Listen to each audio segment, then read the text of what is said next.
recently I discovered that the fabulous Moolah was probably a really terrible person.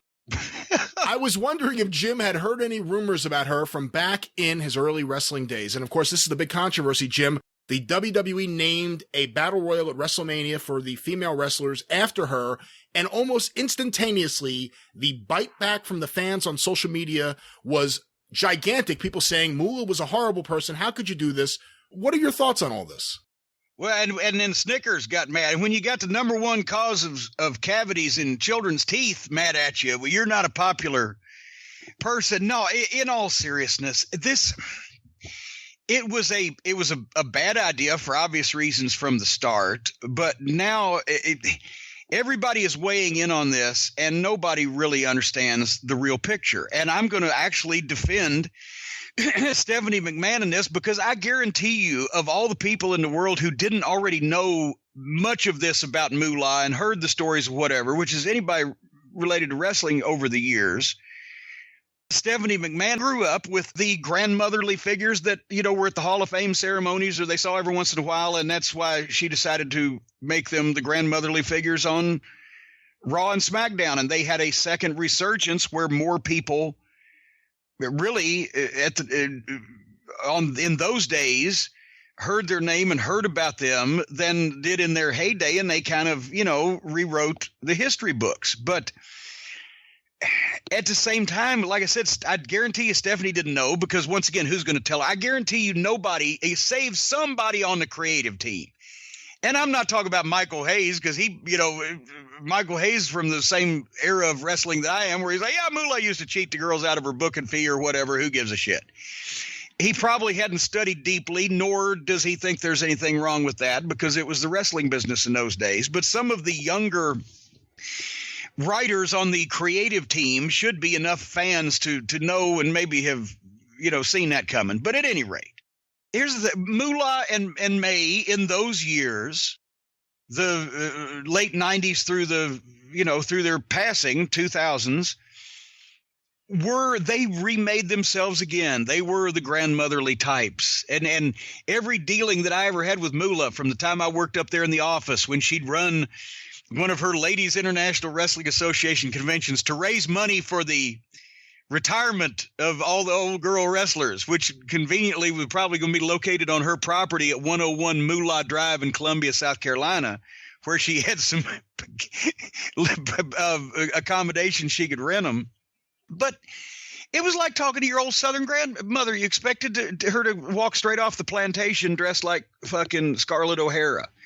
And May was, the sweet and the thing. But in their day, they had some adventures, whether it be May supposedly what was the term before it? Mugging, beating up guys. Basically, she would meet guys in wherever and go out with them, and then they would end up have the fuck beat out of them by May, and she'd rob them at the same time, because when they complained, it was that they were making untoward advances toward her, and she defended herself.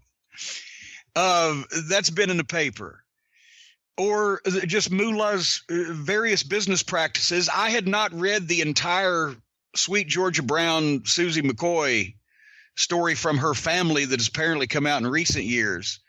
And I don't want to speculate on that one, because that's a little worse than even I'd heard about Moolah. Not Billy Wolf now. But, it was unfortunate, because, if you weren't competing against Moolah to run the world of girl wrestling, she was the sweetest person in the world. But from the time she got started, and it was a pretty dog-eat-dog business back in those days, she was going to get over and keep the girls' business and hold the girls' business at all cost. And she always tried to quash or fuck with any opposition, or if any of her girls left, they couldn't come back to the stable. But do the fans these days understand how the girls and the midget wrestlers, which I know you're not supposed to call them midgets, but that's what they always called themselves in those days, how the girls and the midgets were even booked? Or do they think it's like it was now, where every company had girls? I think there's a lot of misconceptions out there about the history of women's wrestling, specifically Moolah's role and Moolah's drawing power, or lack thereof. I don't think most people know the deep history of women's wrestling like you obviously would, because not only do you know wrestling history, but it all intersects in Louisville. Well, but also, first of all, get Queen of the Ring, the Mildred Burke story by Jeff Lean, correct? Jim Ross actually has an ownership and an option on a biopic of Mildred Burke, but that was really when women's wrestling got popular, was the Mildred Burke years, and she was somewhat of a shoot. In that she probably was the best woman athlete and could beat a lot of the men of her, somewhere around her size. But her husband, Billy Wolf, who was one of the all-time fucking horrible heels in real life heels in wrestling, and beat her and tried to fuck her over when she was his meal ticket. And then his son started fucking her over. And it's a horrible, fascinating story. But Mildred Burke and women's wrestling in those days, because of the attraction she was, would main event in a lot of places and would, be the big draw because she traveled the world like the male world champion and had a number of challengers that they would draw from that Billy Wolf controlled. That was the way that they established early on that somebody would control booking the top women wrestlers in the business, because even before the territories formed, just normal cities couldn't afford to keep women wrestlers around as well as the men, of a crew of them. So they would travel from town to town, and they would be booked by a central booking agent, which in those days was Billy Wolf, who represented Mildred Burke and all the top girl wrestlers. Where you said Louisville intersects, which John Cosper and I, and Cosper is doing a book on Elvira Snodgrass now. Including she had a car wreck that ended her career pretty much, even though she wrestled a few times at least after this. But she had a car wreck and cut her own arm off to get out of the car. That's how tough she was. But Elvira Snodgrass and Mildred Burke allegedly drew 18,000 people in Louisville, Kentucky. And John Cosper and I disproved this by going back through the newspaper files. What they did, which was pretty spectacular in its own right, they wrestled 3 times in Louisville, Kentucky over a 1-year period and drew over 6,000 each one. So they did draw 18,000 people, but it was not on one show as has been legend. And I think it probably came from publicity of the day where somebody in some city said, oh, yeah, Burke and Snodgrass just drew 18,000 in Louisville. And it just got reprinted. But they were strong draws at attractions. However, when obviously Mildred Burke got sideways with Billy Wolf for the final time, and they had the shoot where he tried to get June Byers to take the belt so that he could, take the troop and control everything. And they had the split with the promoters, and they all backed Billy Wolf because he was a guy and she was a girl. By the same time, Moolah had started in the business as the Elephant Boy, Tony Olivas. How do you pronounce that? You're Northern. I think that's how you pronounce it. Olivas. Anyway, the Elephant Boy in the late 40s, early 50s. She's the slave girl to the Elephant Boy. And then she starts wrestling singles on her own as slave girl Moolah, because from then on, everybody knew she was all about the money. She's married to Buddy Lee. Before Buddy Lee became Buddy Lee Attractions in Nashville, one of the biggest agents and managers and representatives, all the country music stars from Hank Williams Jr. on down. It's still a business that goes on to this day. I think he's dead. But when they got married, he started becoming the Billy Wolf to her Mildred Burke, and they started trying to, as best they could, tie up the rights to book girl wrestlers around the country to most of the established promotions. And Moolah started training her own girls. And then when Buddy Lee left, she, unlike Mildred Burke, this time she won the split. Buddy Lee got kind of out of the wrestling business, and Moolah stayed with the girls, and Buddy Lee got in country music. But anyway, point being, from Moolah's standpoint, she started as a fucking valet in the 40s, and she fucking worked her way up or married her way up or whatever to where she was the girl, and she was training the other girls to work around her. She was going to be Mildred Burke all over again. But Moolah, I would bet on Moolah in a shoot against most fucking soccer moms or whatever, whatever the term would have been back in those days. But she was not an elite world-class athlete. She wasn't the shoot Mildred Burke was. So she trained all her girls how to work the way she wanted, which was the hair-pulling, cat-fighting, body slam. Although I still see Moolah take a body slam on the goddamn concrete floor when she was in her 50s, which right there, she was a tough old bird. But she built this thing up, and she took, anytime she trained the girls, she tried to keep them under her thumb. And she took booking fees for booking them out. And I'm sure she wound up on the best of the arrangements of all of the living quarters for the most part, or all the training. Joyce Grable has come out and defended her. But most of the girls that came up under her either got away from her or didn't enjoy being with her because of all those various things.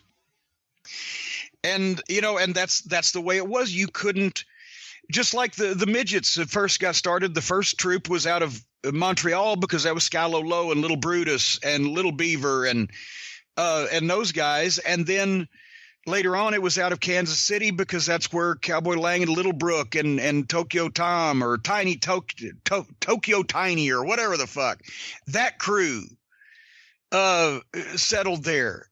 No territory could keep girls or midgets. They were special attractions. So they'd go 2 weeks in this territory and a week in that territory or whatever. And Moolah got to book the girls, and like I said, the midgets turned over a couple times, and Little Brook was handling it at the end. And I think he was always more well thought of as a manager, etc. And then after basically she lasted with Vince because Vince Sr. always used Moolah's girls, as did most of the recognized territories. And when Vince Jr. saw the opportunity with Cyndi Lauper and Wendy Richter and have a women's champion, he bought Moolah's belt, and she was always in the family after that. She was very cordial to all the promoters. And like I said, she was an old-fashioned Southern belle. So you would have no reason to not want her around. And once again, time of that 15 years from the mid 80s to 2000, nobody really was thinking that much about Moolah. So she had time to go away. And how can I miss you if you won't go away? She went away. And then when she was brought back, it was by this company that she had always done business with and had always treated her kindly.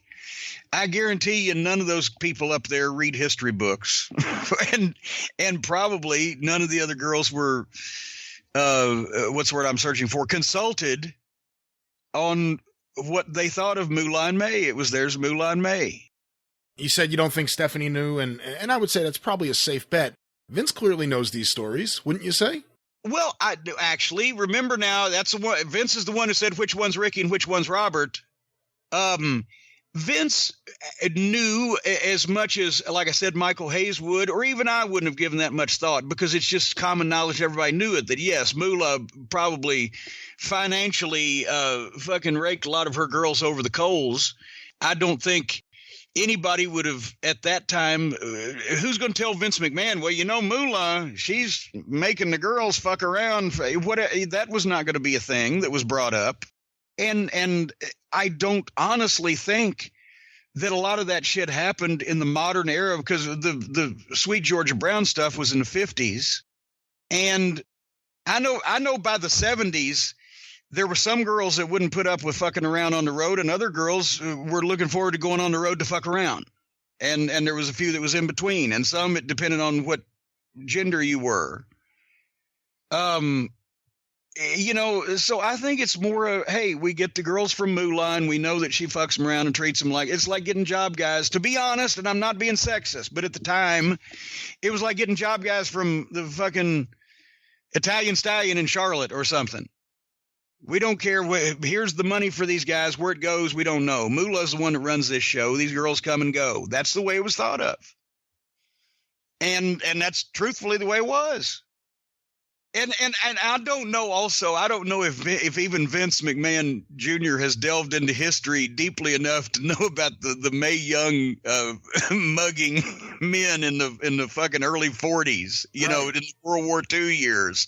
Because remember, these women were 90 fucking years old. And I'll tell you something, if you really look at history, and, you talk about Mildred Burke drew huge houses against Mae Young. Mae Young has actually been a part of big houses more than Moolah. Yeah. Well, and that's another thing you mentioned. No, Moolah never drew because at that under Moolah, for good or bad or whatever the fuck, the girls were an attraction on the undercard, or, something to spruce up a holiday show or whatever, just a traveling thing. They were never placed in main event positions, and they never drew any money. It didn't really. It might have sold a few tickets, but it was just something to vary up the cards. And that really was just more goodwill than anything else. Although in some cases, back in those days, it was hard to see a halfway attractive woman in a bathing suit in public. But it's not like it wasn't a main event attraction that drew serious money and was treated as big news like the Mildred Burke era and the top girls that worked with her, including Mae Young. So yes, but Moolah kept it. If it didn't get too big, it couldn't get away from her either. But that's what it was.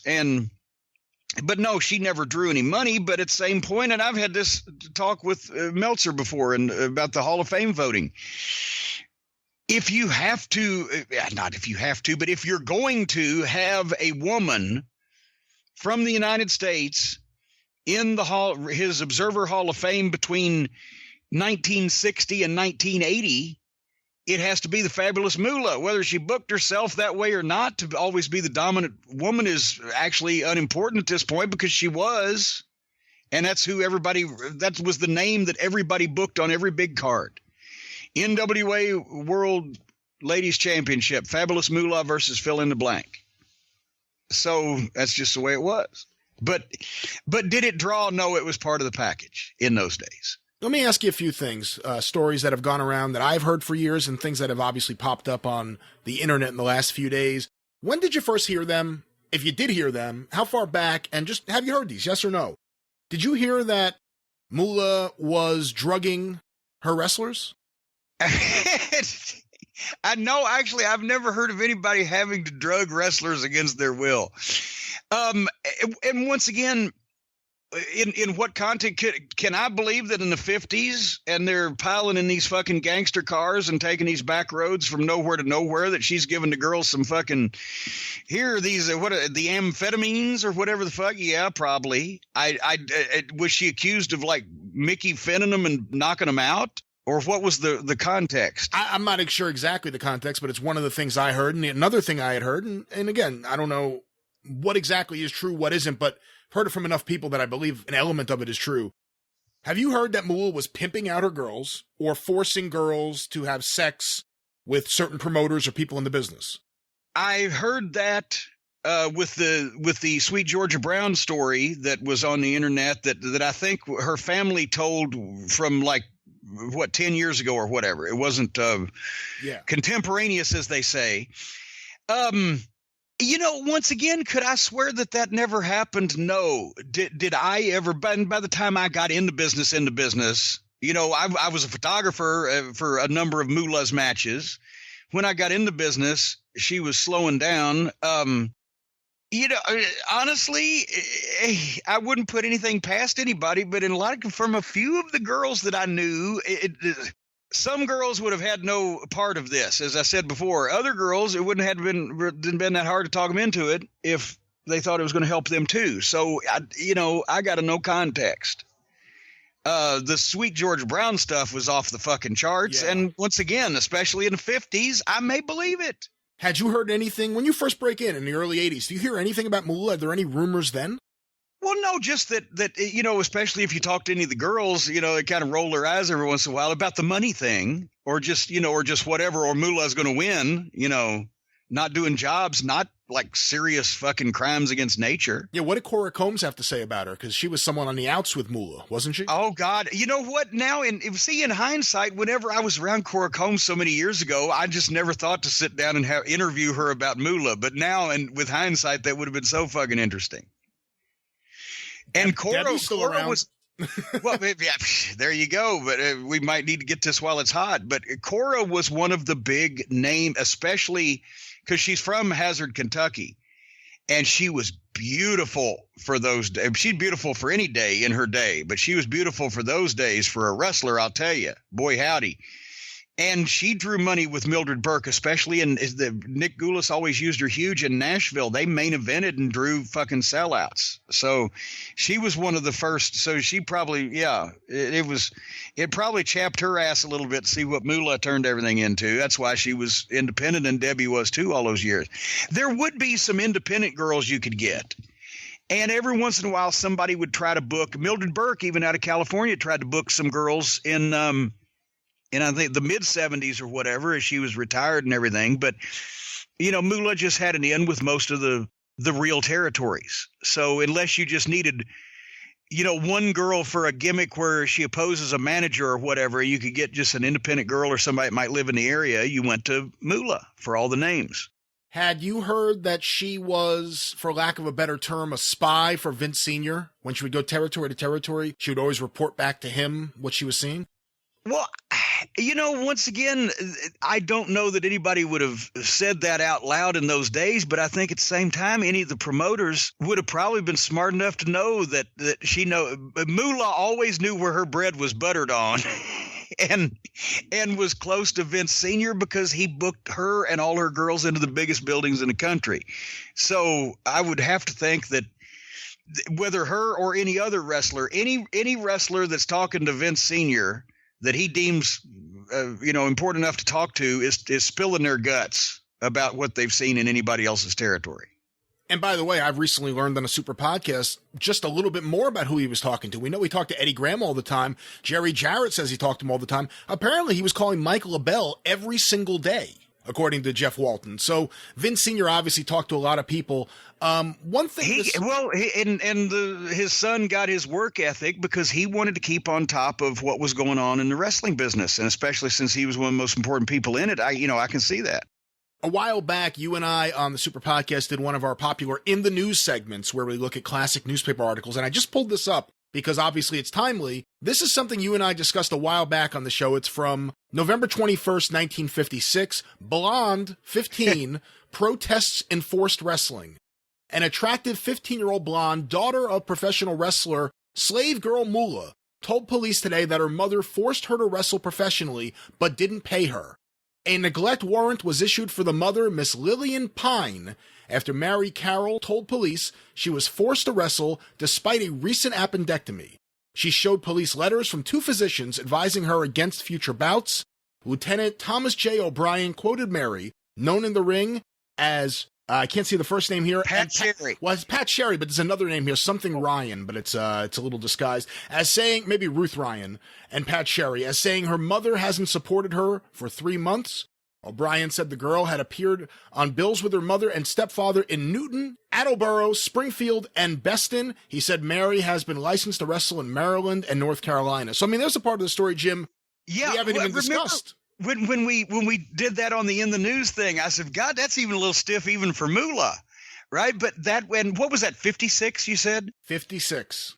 It was 1956 that Moolah won the tournament. They always go the origination of the championship, the tournament in Baltimore, et cetera, et cetera. So she was still, especially through the Northeast, she was beating the bushes and trying to establish this thing, and had apparently, and by the way, Pino, I think, instead of Pine, I think it should have been Pino, but she was married to Buddy Lee at that point. That was Buddy Lee's real last name. And so she was still trying to get the, girl wrestling thing established, and apparently trained her daughter to work with her so they could all travel together and they could a self-contained fucking match probably so they could sell it to more promoters. And I guess apparently from reading between the lines here, when old Pat had an appendectomy and couldn't fucking wrestle, Moolah said, hey, you're not contributing here. And she's trying to – she won't support her daughter unless she'll get in the ring and fucking work. So that was I remember saying that was pretty stiff even for Moolah at that point when we heard about that. And we haven't even discussed the various stories, and I know Lady Maxine had put up a sample chapter, and apparently she is still working on her book, about Moolah's camp, for lack of a better word, Moolah's ranch, I don't know what it was, her compound. Compound. Where we've heard horror stories from women about the treatment and the behavior and what it was really like there. And I'm sure we'll hear more about that. And let me bring us up. Hold that thought. But also think about every modern era. Well, the modern era of the 60s, 70s, and 80s. Female wrestling star pretty much trained there or spent a little time there. But also, she did break a couple of guys in from Columbia, including Del Wilkes. And so here at this, she had the big house, and then she had the units where other people could live, and she had the place where the ring was set up and everything. And it was a goddamn on Moolah Drive. Like, I think it was like 40 acres. She had this self-contained facility, and that's where they lived, into her and May especially, and Katie, who's Diamond Lil, who was the lady midget, lived there. And I think she... Gosh, I don't know where she'd be now unless she's still there. Is Pat Sherry still alive? I have no idea. The LIWA, you brought that up earlier. Moolah used to do these annual conventions in Las Vegas, her and Mae Young and Diamond Lil each year. And I believe they were raising money for a wrestler's retirement home. Is that correct? Yeah, yes, I have. That's why I have a feeling it's located on Moolah Drive. Okay, I was about to say, yeah. I have a picture on my office wall because they did one in New England. It was in Boston. In 1997, I think, and so because I was in Connecticut at the time, so they invited me to come up. Moolah did, and I got a plaque. Killer Kowalski got it. So I've got a picture of me, Moolah, May, and Killer Kowalski, where I look like I'm, and I guess I am at that point, half the age of everybody in the picture. But they had a show that night, and May wrestled on it. No, this was 1997, so I'm assuming she was 70. Wouldn't she have been? Probably. I did commentary on her at wrestling in 2000. So okay, well, but I'm just saying at 70, they had, it was a spot show ring, almost like a boxing ring. I mean, just, if I'm beating on the desk here. And May took a slam off the top rope. And fuck it, she climbs the top. She's going to come off, and the girl grabs her and slams her. And when she hit, she bounced. Not the ring, but her.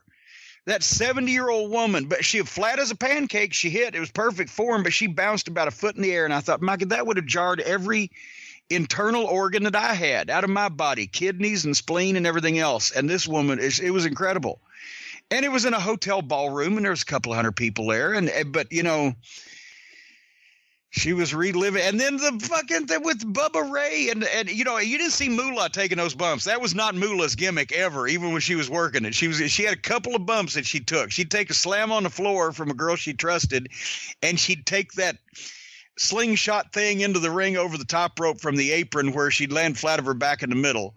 But May was the tough old bird. She was taking the power bombs from Bubba Ray Dudley off the stage or whatever. I still can't believe that the WWF of all people. Okay, Dad, 80-year-old woman here.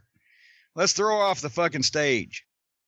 Well, we should probably move on to a different topic here at this point. But anyway, that's in summation. Moolah was a pioneer woman in the modern era, in the TV era. Mildred Burke was the previous era, who scratched and clawed her way into controlling a segment of the business for 40 years or 30 years at least.